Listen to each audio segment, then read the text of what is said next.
Oh, I see. Yeah, you're just gonna use the audio from that and like hide the video.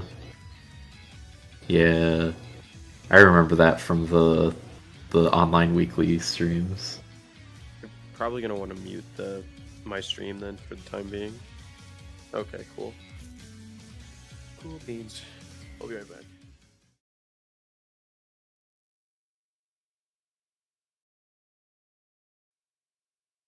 So do you just like stream yours and then you switch to watching Cyb3r's and stream that through Discord? Okay. When you're commentating, Yeah, you need we to see watch. the team prpreview right now. Oh, never mind. Now it's What game over. sense? When you guys commentate, I think you're supposed to both watch Joe's stream, I believe. Okay. Well, Joe's stream. Okay. Joe's stream it is. Because then there'll be a delay if you're not both doing it. So make sure Joe's stream.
What is up, folks? We got a banger of a match here. We're back with SBL Week 3. My name is Shrug, and I am joined by SBL legend Joel, and we have an incredible match for you today. We have Cyb3r, a longtime veteran of SBL, versus RobbyRabs, an almost as long veteran of SBL. And yeah, this is going to be an incredible one. Do we have the team sheets ready to go? I want to jump into this and take a look, but I don't know what we got going on here. Yeah, this is going to be a very exciting match. Looks like we have our team sheets coming up here. I can go ahead and take a look through Cyb3r's. We have a first bring of Hitmontop in the season. Hitmontop, part of the Spikemas 7, still hasn't been able to join, but now with a classic fake-out wide guard support could be really interesting. We have the Sand Core of Tyranitar and Excadrill with Clefable support, our Articuno support, and very interesting to see our first 5-pointer here, Executor Alola. Very excited to see what this guy does. It looks like it's setting Trick Room and maybe doing some damage. Yeah, it looks like he's got the Trick Room support and then just some stabs so he can put out damage. I think it's a really interesting bring here. The Articuno definitely indexed more on the support, it looks like this time around, but with the sort of standard discouraging Intimidate factor with competitive and a little bit of tech coverage with that Terra Blast fighting. That's really cool. I'm really excited to see that Hitmontop. I think that it's one of the goated mid-tier support mons there. It didn't actually get drafted initially, and I was super surprised by that, but I'm really glad that it found a home on Cyb3r's team. So looking forward to seeing how that goes. That wide guard going to be huge against a lot of the Disquake stuff that Robbie's shown so far. And absolutely. Hitmontop's been slept on for quite some time, so it's very nice to see here. Interesting point when we look, you bring up the competitive on Articuno Galar. It seems on Robbie's team, he actually was afraid to bring Intimidate and decided to bring a Moxie Salomon set this time, with a more physically attacking Dragon Dance style set. We also see another 5-pointer on Robbie's team with the Alolan Executor. We have 2 Alolan 5-pointers, so that's kind of exciting to see. And some classic Robbie mons like Rotom Wash, Swampert, and Breloom, who've been with Robbie for multiple seasons at this point. Right, the Alolan Doug trio, the for the 5-point. You said Executor again, which that would be an insane twist if we had Executor facing off on both sides. But both some wacky looking Alolan versions of Kanto mons. So that should be a fun potential match up. And yeah, I think that the Articuno Galar must have been at least part of the factor for Robbie going for Moxie instead. That is one really nice thing about Salamence, though. Even though he's a great Intimidate mon, if you have any concerns about Intimidate being more harm than it's worth, you could just run Moxie, and that's an incredible ability for a fast physical attacker like that. So it's pretty nice for Robbie to have that sort of versatility, but not being able to bring Intimidate against Tyranitar Excadrill could be a little bit scary. We'll see how things pan out once we get into the battle itself, but I think that we're really seeing the interaction between these two teams' drafts go already just in the 6 that they brought and the decisions we see here on the team sheets. Robbie's team, I feel like it's really built around this defensive synergy where he's got Heatran and Salamence and Rotom as like his main 3 guys, and they all cover each other really well and can work around each other with certain spread moves and that sort of thing. And then Cyb3r's team is really heavily indexed on that sand set with a lot of guys around to support Excadrill in killing everybody, basically. Mm-hmm. Looking at Cyb3r's team, I kind of feel like T-Tar and Excadrill might have to be coming each game to get enough of that offense, and he can really mix and match all the support that he wants. Looking at Robbie's team too, he may have lost Intimidate, but I see on his Rotom set he brought both Reflect and Will-O-Wisp. he does have ways that he can still deny physical damage or reduce some of that damage. So I wonder which of those moves we'll see, whether what Reflect is for, which one Will-O-Wisp is for, how he switches between those two at any given time. That's a really great call out because the Intimidate is nice, but as long as you've got some sort of measures in place, then you should be looking pretty good. Will-O-Wisp and Reflect together, he knows that he's got to bulk up for these physical hits, so that's a really good call out. I also, if I'm Cyb3r, I see this Specs Heat Train. I'm just wondering how much damage that outputs. This seems like a pretty strong mon already, and slapping the Choice Specs on it, that's gonna do some damage for sure. I didn't even know it got Dragon Pulse, so that's a very interesting move to see. I wonder if that's to cover Terras or if he really expected the Alolan Executor bring. Yeah, I'm kind of curious about that too. Robbie's known to dig really deep on those move sets in Showdown, and this might be another example of that, bringing the Dragon Pulse. Looks like we have our leads coming out. Looks like we may see a Disquake on Robbie, where we have Alolan, Dugtrio, and our Rotom versus Hitmontop and Executor Alola. So maybe Cyb3r's trying to set Trick Room while Robbie's trying to do some Disquake. But a lot of these mons have many options. Definitely looks like we're going for the Fake Out plus Trick Room setup from Cyb3r, and it doesn't really seem like Robbie's lead is going to be able to deal with that. Disquake isn't going to be very effective against Alolan Executor, and even if it were concerning, Hitmontop's got that Wide Guard to help deal with it. Yeah, looks like Robbie's pivoting. Yeah, seems like you were right there. This Executor seems like it's a good call. Cyb3r has other Trick Room setters like Dusknoir he could have used, or even putting it on the Articuno itself, but seems like he really believes in this Executor, which might be good. Will-O-Wisp coming out on the Hitmontop. Now, that's going to really reduce that close combat damage. It's pretty much just a support role probably for this game. The Trick Room is going to go up. Getting the burn on that Hitmontop is definitely huge, because that's one of the big things with a lot of these supporting fighting types. They can always launch off a close combat, but now that's not nearly as much of a threat. And now we've got Trick Room for the definitively slower team overall. It's going to be interesting to see what kind of threats we pivot out. If this is a P-Tar coming in, or maybe a Clefable, maybe Articuno, or if we just stay out here. Right now, if I'm Robbie, I feel like I don't want to take out either of these Pokemon here. I think I'm a little less threatened, although maybe... wow. Huge. I take it right back. I take it right back. The Executor Alola is the Trick Room sweeper and the setter all in its own. Executor's ready. Yeah, wow. I do like to see the bulk up from Robbie here saying, okay, I can tough out the triple axle from Hitmontop. I know I burned it, so let me just set up and try to stall some of that. Trick Room might be what he's thinking. But wow, I'm not sure if anyone expected the Energy Ball to just one-shot a Rotom like that. Rotom can be a pretty bulky guy. Executor Alola, it does have some pretty good special attack. I don't know the exact number, but I guess that was enough for Rotom. And I gotta say, the damage on that triple axle, even with the burn and the +1 defense, almost doing half of the HP on Breloom, that's really scary too. This is Cyb3r's looking in a pretty solid position here. I mean, Executor Alola was worth 15 points back in the day, and I was thinking of drafting him. So back at 5, it seems like it was a really solid pickup here.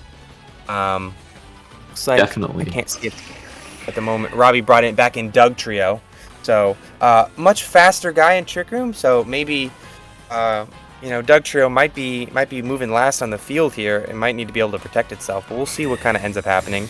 Right. See it protect coming out from Breloom.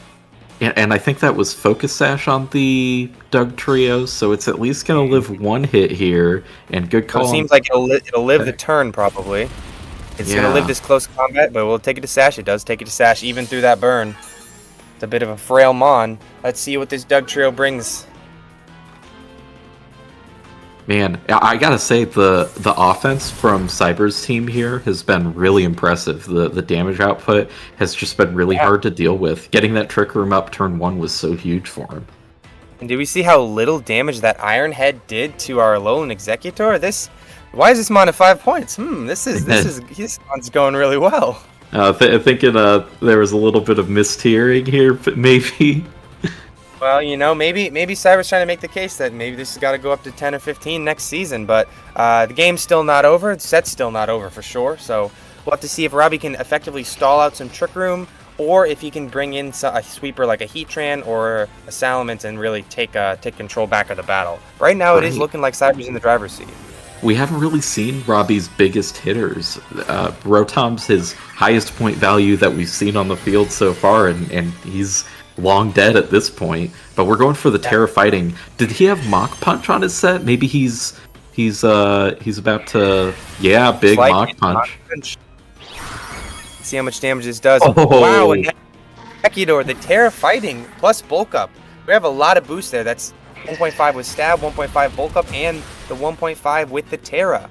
Now Alolan Exeggutor is this the Technician set as well? Ooh, I'm gonna go out on a limb and say that was probably a Technician Mach Punch. As a fellow Technician enjoyer, I gotta say, seeing the Stab plus Terra plus Technician, love seeing that, and the Bulk Up on top of that. This is actually a pretty big threat. You really don't want to have Tyranitar or Excadrill on the wrong end of a Mach Punch here. No, you don't. I mean, Cyb3r's gonna have to use his Terra to survive with one of those guys. I mean, in a turn here, I'm not to say the whole game's flipped, but I think there's one more turn of Trick Room, and Breloom looks like it's going to be a real threat. Definitely. Honestly, it's interesting. It's interesting that Cyb3r went for the Sand setup in the back here, because I would have thought if he was indexing into Trick Room, maybe he wouldn't bring Excadrill, but it looks like he's kind of okay with not having Trick Room for the latter half, and then just overwhelming with speed at the end. So that's a really cool setup. Yeah. I do like that idea where if he thinks he can stay in Trick Room for long enough that Excadrill doesn't need to come out yet, then he could really take advantage of that dual set of speed. Although I might be thinking, if this is the last turn of Trick Room, I might want to get Hitmontop out of there, maybe reset our Intimidate on some of these guys and bring in Excadrill, although any switch might get punished by a big damage move here. We have Salamence coming out, which means no Heatran on Robbie's first 4, which is a little interesting to see. But maybe you look at Cyb3r's team and see the rock type, see the ground, see fighting, see a lot of ways to hit that Heatran. Maybe. Ooh, big tear out here, so that's gonna live a Mach Punch for sure. I wonder if Robbie took the bait. Oh, and the Ice Punch, man. Ooh. Brutal. I'm not sure Robbie can come back with this with just the Breloom. The Bullet Seeds. Looks like Robbie read the Terra. We'll have to see how much this Bullet Seed does. Now, this is a loaded dice set. So, this Technician boosted Bullet Seed +1. I mean, I think it might depend on the 4 or 5 hits. Ooh. He's down. I guess it's like it technically wasn't a 1-hit KO, but it was a 1-move KO. Yeah. Wow, we're seeing a lot of these. This Breloom was really outputting some damage. These guys are throwing haymakers. I don't know. Now with Terra burned, I mean, Excadrill's not going to take a Mach Punch very well, and this Hitmontop's not really doing a lot. Maybe you just need to try to protect the Excadrill and chip down with Triple Axle and Sand, but I don't know. This is looking real close. Now that the Triple Axle is not super effective thanks to the Terra, you might just have to go for Broke and close combat it. But even then, I don't know if that's enough. Yeah, I don't know. Close combat probably is stronger at this point. They're both 120 base power, with Triple Axle having more of a mischance. I wonder why Cyb3r ended up doing that the last turn. Maybe he didn't want to lower his defenses anymore, but this is where it's like this Hitmontop. If this Hitmontop was cycled out earlier, it could be giving Intimidate, giving a Fake Out. But right now, I mean, now the Hitmontop's just kind of a sitting duck. Right. I mean, there are the Protect Mind games here, at least, but I don't know. I don't know if that's...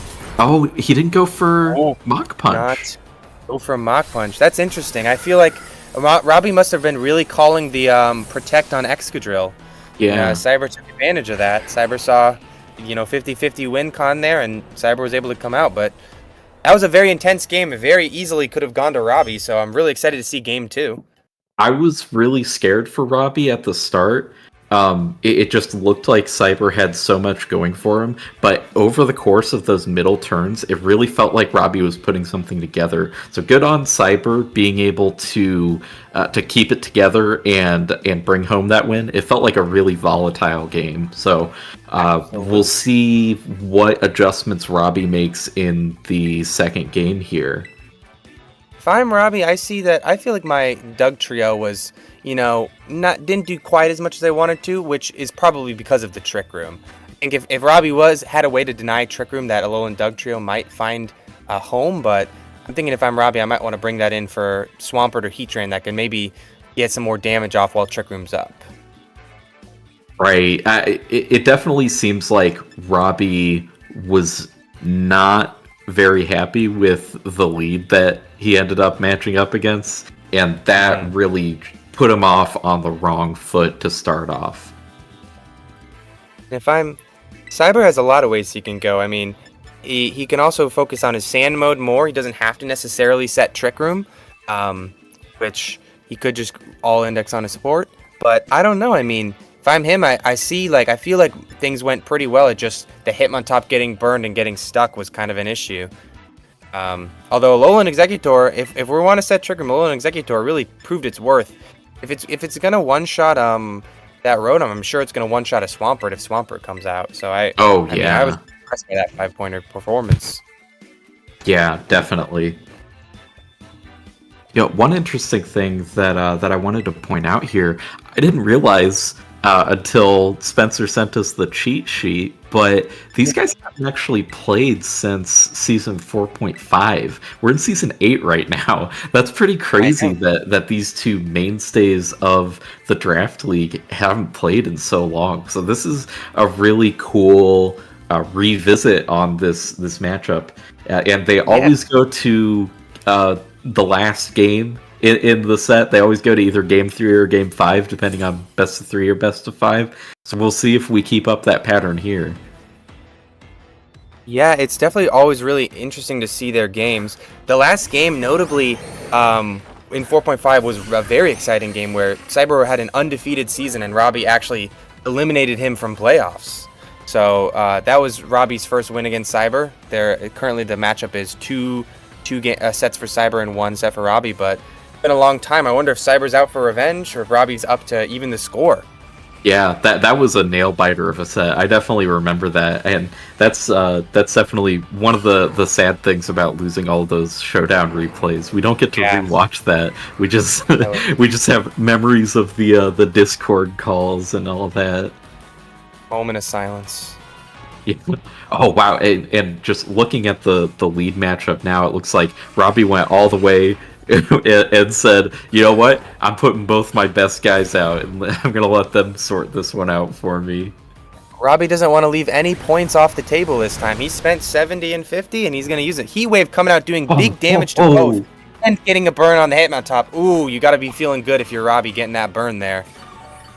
Definitely, and I mean that's so huge to get the burn down like that. The Trick Room does go up, but really gutsy of Robbie to call out no wide guard there, and just going straight for the Heat Wave, and that definitely seems like it paid off.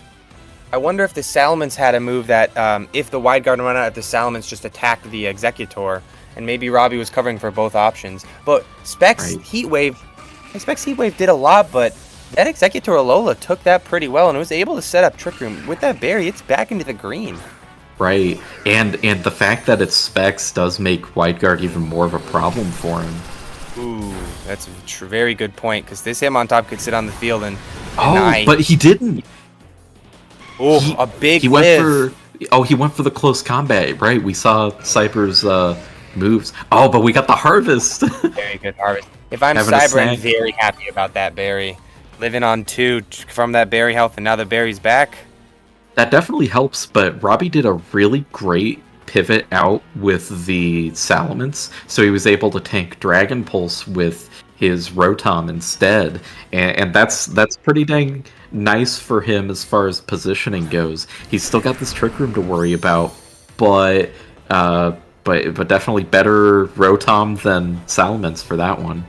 Things are looking a lot better for Robbie in this game early on so far, and we still, we saw how powerful that Breloom is, so with a top 4, perhaps, things could be looking really nice for Robbie. Now Cyb3r's lost his ability to wide guard, so, Tyranitar may not be taking much from a Heat Wave, but Heat Wave might still be coming out, and I don't think Executor takes another Heat Wave from this area, Yeah. Yeah, and there's always the burn chance is a problem, but yeah, the Assault Vest plus Sand Boost is gonna make Tyranitar pretty resilient. Resilient enough that Heat Train doesn't want to mess with it. Absolutely, resetting those choice specs, and we see Truffles. Okay, we have the Breloom back. So Robbie does bring his top 4. I think this is a very nice adjustment from him. Right, and I didn't see what Cyb3r put in for his moves. This might be a really clutch Terra if he called out the Energy Ball from Cyb3r. Yeah, that Terra Steel's going to take a lot less damage. We see a Dragon Pulse, coming out in the Heatran slot, maybe predicting a switch because Heatran that's Steel resistant. And we get the kill on Breloom. Ooh, right. This game, that was the most troubling mon for Cyb3r last game, and now it's just eliminated. And the Willow miss. You're probably the worst possible turn for Robbie. And he got the harvest. Robbie really needed that Will-O-Wisp right there. Man. A burn Tyranitar, you could definitely stall through Trick Room when the Tyranitar is no longer outputting so much damage, but that's the game you play with missing moves. It's hard to see, but now Cyb3r can really take advantage of his T-Tar just still threatening in Trick Room. I believe we have, is it 2 turns left? I think so. And that 85 accuracy, that can be a real killer because it's high enough that you'll bring the move, but it's not high enough that you can count on it. Yeah, absolutely. We'll see if Robbie can dig himself out of this hole, but Cyb3r's looking in a very strong position here. Absolutely. There's still, you can't discount there's still a Choice Specs Heatran in the back, and so I'm sure if depending on how much Robbie's able to do, if he's able to stall out some of this Trick Room, or if he's just able to get some kills, that Heatran may be able to clean up. Right. Okay, the pivot out. Immediate pivot, so I guess maybe predicting a rock move instead of a ground. Hopefully Cyb3r didn't click a ground move, but you wouldn't think he would into this flying Salamence. That would be a gutsy call out, but at the very least, I think that Robbie's kind of just like, I just got to wait for this Trick Room to go away, and then I'm going to hit him. It looks like Cyb3r's going for the Terra Ghost, just covering himself defensively so he's not going to get nuked down, and giving him the chance to focus down. Yeah, focus down the Rotom. Ooh, yeah, doubling the Rotom. The Rotom was not able to live. Unfortunate, because a Reflector, another Will-O-Wisp could have been really nice there. Definitely. I'm kind of curious if Robbie considered the Reflect at all, because that would have been guaranteed over the Will-O-Wisp.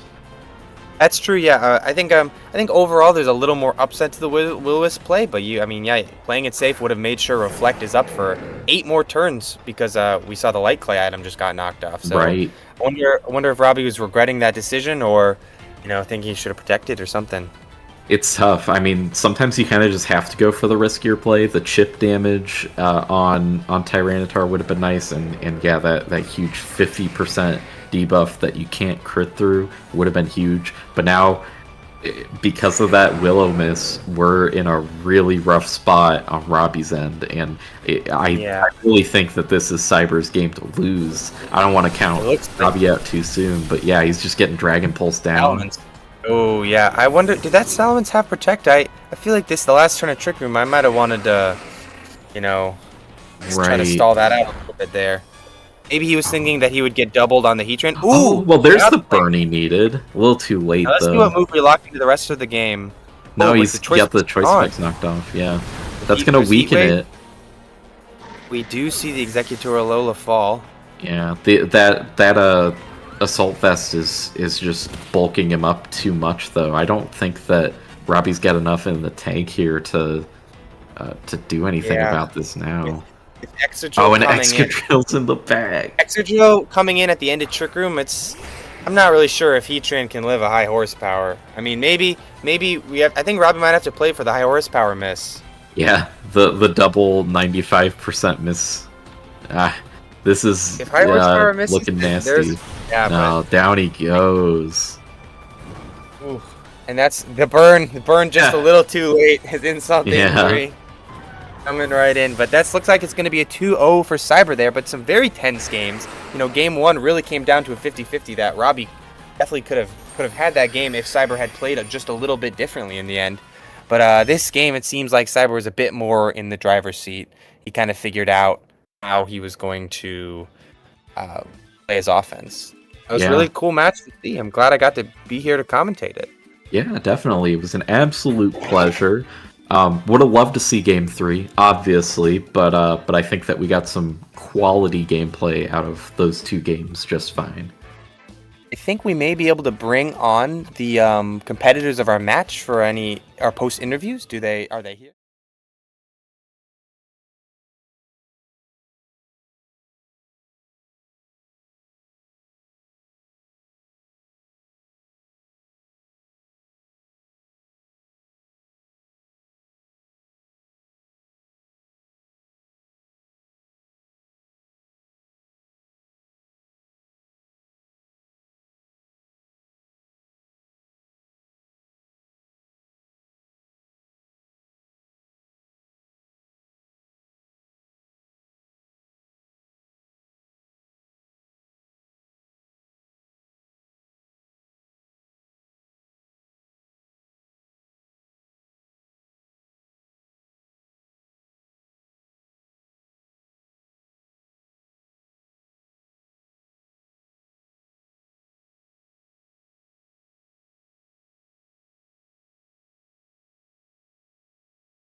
Could have happened. But if Wideguard came out, then Salamence would have been free to attack. I assume. What would that Salamence have done if it wasn't faked out game 2?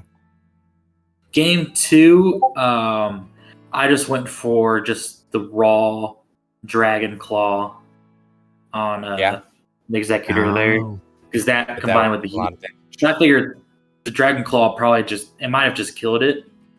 Mm-hmm. Maybe. So I was hoping. Dragon Pulse might have killed it too. You think? I almost triple axled as you guys on stream, so I was thinking about it. And I then I would have teared the Executor, but I don't think I would have got Trick Room up then, because I was willing to trade to get the just to make sure Trick Room didn't come up. Yeah, that's fair. That's the thing is, like, in prep, I was looking for like 2 things for the Trick Room. I thought Fake Out would be troublesome to deal with in setting it up, and then the second thing I thought would be Spore on Breloom, because I was just that's actually the reason I chose Executors, because I thought like Duskanor would be too easy to be status, and I was just like, I kind of just wanted this guy for those reasons. I do actually have a question in regards to Breloom. This is the end of game 1. With the sandstorm damage and all that, was I guaranteed to die after a Hitmontop hit? After I think so. I think. Well, were you running any bulk at all? I did have a bulk up. Yeah, I know that, but I did also have bulk invested. You did have bulk? Yes. You might have lived. I misplayed pretty hard. I was trying to juggle like a couple things, and when I triple axled, I was kind of mad because that definitely would have. There's probably a roll there, because I think the close combat would have done about 1/4 of your HP still, and then the sandstorm after that. So I think you probably still die from the CC. Because I didn't calculate. I'd have to calculate on later, but I had thought that I would have lived an attack from Hitmontop. So I thought your game plan was going to be protect and then attack me with Hitmontop and hope that I hit into the Excadrill spot, so you're guaranteed the win the next turn. Yeah, I guess it just comes down to the calc. I mean, I don't know how much bulk you're running, but I think I'm max attack, and adamant. Obviously burned. I think I can hit. I think that would kill, but I'm not positive. We'll have to calculate later. Okay. But yeah, that's what I was flying for, anyways. It's a very interesting last turn, because we were both wondering. It seemed kind of like a 50-50, where if Robbie mock punched the Excadrill, I mean, we assumed that would just kill. Well, yeah, with all those boosts there, and then we didn't know if Hitmontop was going to be able to do it. But I'm wondering, were you expecting an Excadrill protect then, Robbie? I was. I was thinking Excadrill protect and him to get some chip damage with the Hitmontop. So both. So Mach Punch wouldn't have killed. And targeted the Hitmontop. Mach Punch wouldn't have killed Hitmontop then? No, I bold seeded. Oh, I see. He was -2 defense, I think, from the CC. Yeah, -2 defense. Yeah, that might have been an interesting call. But with Cyb3r not protecting, that wouldn't have mattered anyways. Yeah. I do have a question for... I was terrifying as well, so I had a double stab. Yeah, that was a very strong Mach Punch. Oh, yeah. I've got a question for Cyb3r from the chat, actually. One of our viewers asks, why does Executor kind of look like Cyb3r? Do you have any thoughts on that? Well, it's actually, Executor Lola, he's a tall, handsome guy. So, I had to draft him because, he reminds me of myself.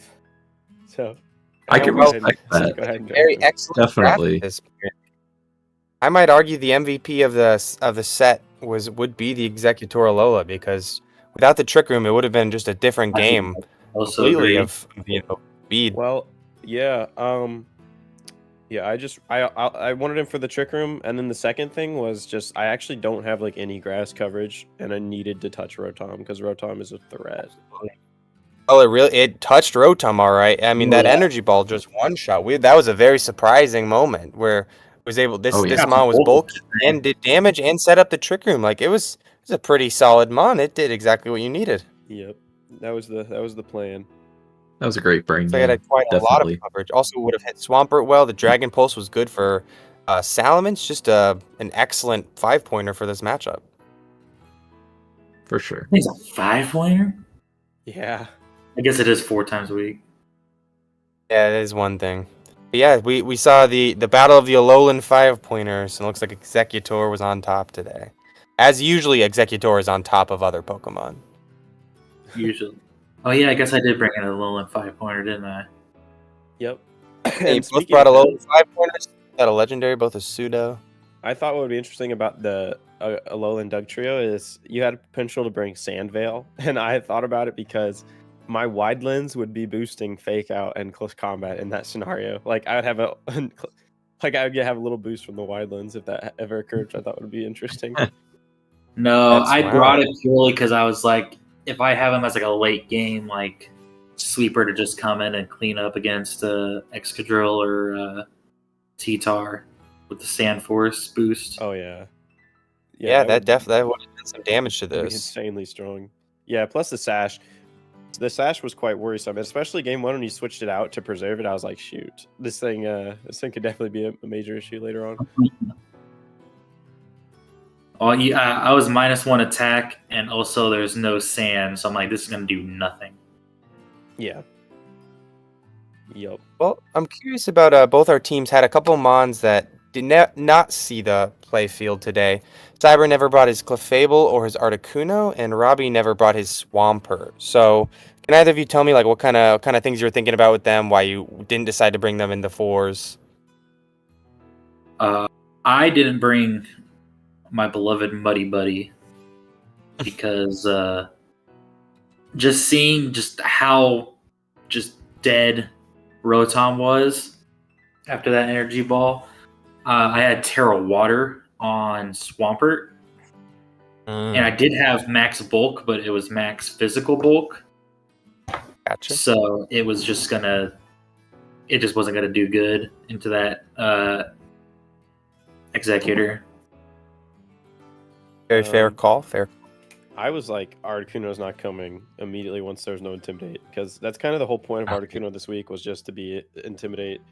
Like, if I didn't get an Intimidate for competitive, then it just didn't do any damage, really, so it was benched pretty much off of it. But the Clefable was alright, but I was just worried, like, because I always chose Cyb3r and Excadrill because I just wanted coverage for these, like the Heatran and the Salamence and the Rotom. Like, I just wanted to be sure I could kill them, because Clefable's good, but like Cyb3r or Excadrill alone with the Follow Me, I didn't feel like it was strong enough to take care of his team. I think I had to go full offense, was kind of how I was thinking.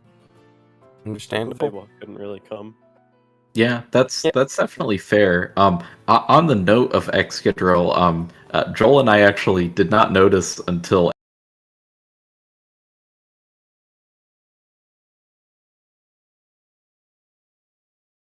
dynamic here. Could you tell us a little bit more about your thought process for Moldbreaker versus Excadrill, or versus Sandrush? Yeah, I mean, honestly, it was kind of interesting. Like I said, Rotom Wash was a huge threat to my team entirely because it has Wisp, it has Water, Electric. It basically can hit. That's why I brought Executor Lola, and that's why I had to bring Moldbreaker, because honestly, like, Sandrush does so good against this team, but Moldbreaker just good against Rotom. So, like, literally that just tells you how scared I was of Rotom. So I was just like, I have to go for this. And I honestly did think there would be a good chance the Terra would stay ground weak. I didn't expect Steel, to be honest. I was kind of thinking maybe like Electric, maybe, or something on those lines. But Steel worked out pretty well for the Moldbreaker as well. But Moldbreaker just really good. And also, the interesting thing is, you didn't think about it. Also can't get Flame Body burned.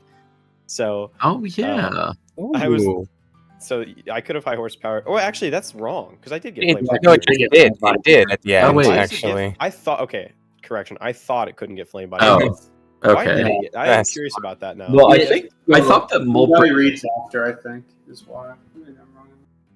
Because it's what? It reads after.